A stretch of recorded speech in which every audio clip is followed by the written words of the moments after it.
Hi everyone, my name is Nicole Holohan, and today I'm going to share with you a presentation I made on investment in Africa, specifically Shell's movement into Nigeria. So I'm just going to share my screen really quick with everyone.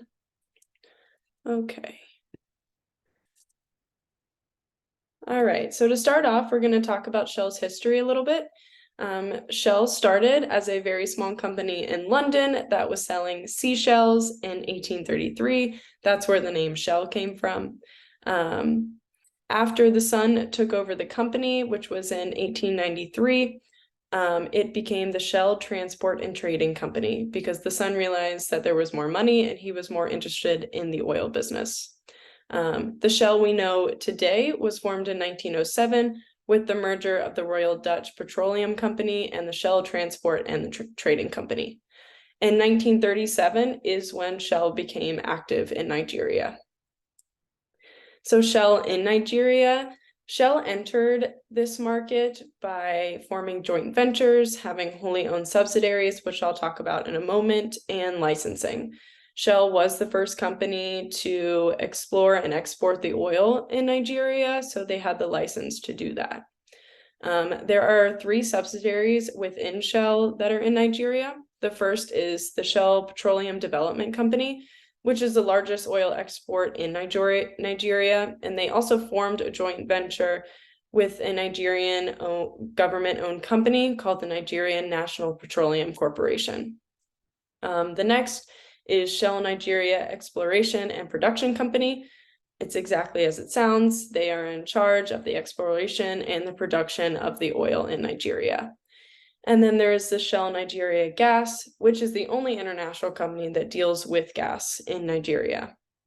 And before we move on to the other slides, a very helpful tool to discovering how well a company is doing, what oppositions they have, what they have going for them, is through a SWOT analysis.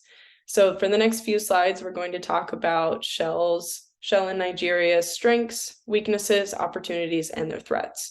And we'll start with the strengths. The first strength they have is innovation. When Shell moved into Nigeria, there was a large amount of untapped knowledge and man potential. There are a lot of people in Nigeria that hadn't had the opportunity to use their skills and their knowledge before. So when Shell moved and started training people and built new facilities, there was a lot of innovation because people were starting to use their ideas. Because of this innovation, they were the first to market with a lot of their new products. The next is vertical integration. Shell does have a vertical integration model. Within that, there are 2 subsets, upstream and downstream. The upstream mostly focuses on the conventional oil and gas and the deep water, and the downstream focuses on the oil products and the chemicals. Through vertical integration, Shell has benefits in quality control and benefits in cost. The next is research and development. Shell has put a lot of time and energy into this. They have come up with new ways to have faster and more effective communication with each other, with other companies, and with the locals around them. They have introduced technology that is better at identifying consumer habits, market trends, and purchasing. Next, we're going to talk about their weaknesses, and restricted patent protection is something that all companies face, not just Shell. There is a cap on how many products you can have patented at one time. Because of the innovation and their new product development, they are beat to market by some of their competitors because they just can't patent anything else.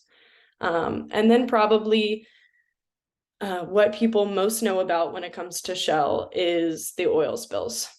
There have been multiple lawsuits filed against Shell because of this. I'm going to highlight a few of the bigger ones.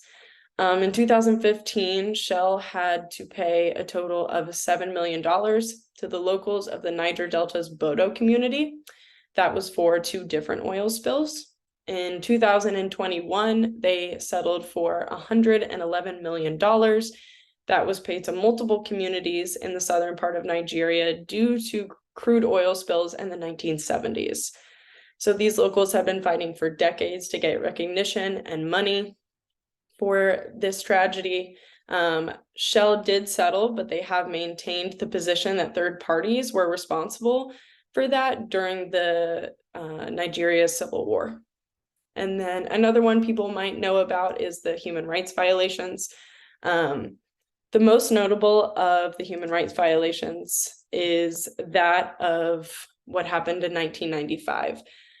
There was a man named Ken Saro-Wiwa, and he was the leader of an activist group for the Ogoni people. The Nigerian government found them guilty of murder and had them hanged. 9 men were hanged, including Ken Saro-Wiwa. Shell was rumored to have knowledge of this. They were rumored they had aided and abetting in the killing of these men. Multiple settlements were brought against Shell because of this. They ended up settling 3 of those lawsuits for $15.5 million to Ken Saro-Wiwa's widow. There have been other rumors and settlements against them for human rights violations. A lot is said that Shell is very aware of what goes on, but takes no action and basically turns a blind eye. And like we just highlighted, there are a lot of environmental problems that come along with this. So they have a lot of opportunities to upgrade their sustainability. Shell has fixed and added to 1,330 kilometers of their pipelines, which helps prevent oil spills over the past 8 years. They have joined forces with the International Union for Conservation of Nature that helps protect biodiversity before and after oil spills. Since 2017, Shell has been able to prevent 523 different points of theft along their pipelines by using flight and ground inspections more frequently. Shell also has more opportunities now to focus on marketing and their social media. Shell has never been a company that's been big into social media. Viral and buzz marketing are something that are being used more and more, being targeted to the younger consumer base, which ultimately will grow into their regular consumer base. So focusing on their viral marketing and trying to pinpoint that new consumer base is extremely important for them. Another opportunity they have is to improve their customer relationship management. There has been a shift to consumer centralism within the company, which improves their CRM, which leads to improvement in their customer lifetime value, which is important to keep those customers coming back. Some threats to the company. As we know in this day and age, your perception is everything. The way people view you matters. There's a negative perception on Shell due to the oil spills and the human rights violation. The world cares more about the environment through all age groups more than ever before. So that is a real threat to their company. And then a threat to all companies, but specifically the high inflation rates within Nigeria. In the 1980s, inflation was in the single digits. And then of March 2023, the annual rate of inflation jumped to 22.04%. Now, there are multiple things that have contributed to that. Exchange rates, COVID-19 exacerbated the problem, and most recently, the Russia and Ukraine crisis that has heavily affected the global supply chains, which has caused that inflation rate to increase. And then just some key takeaways. Civil society is an ever-growing importance. It matters what the people around the world think of you. It matters what your relationship is like with the locals. Globalization plays a role in the way Shell operates and makes their decisions. Globalization has brought a lot of large companies together, but has also increased competition between them. So you see different companies making decisions that are unethical because of the increased competition and pressure. And we've seen that in Shell. Although the oil and gas production has created environmental issues in Nigeria, the taxes and royalties from this company have provided Nigeria with many new resources. They've been able to build new infrastructure, they have plenty of jobs, new training, and they have access to technology that they've never had before. And then some recommendations just to keep Shell going on the path that they'd like to be going. Cross-sector partnerships, joint ventures have worked very well for them in the past. and just maintaining their integrity.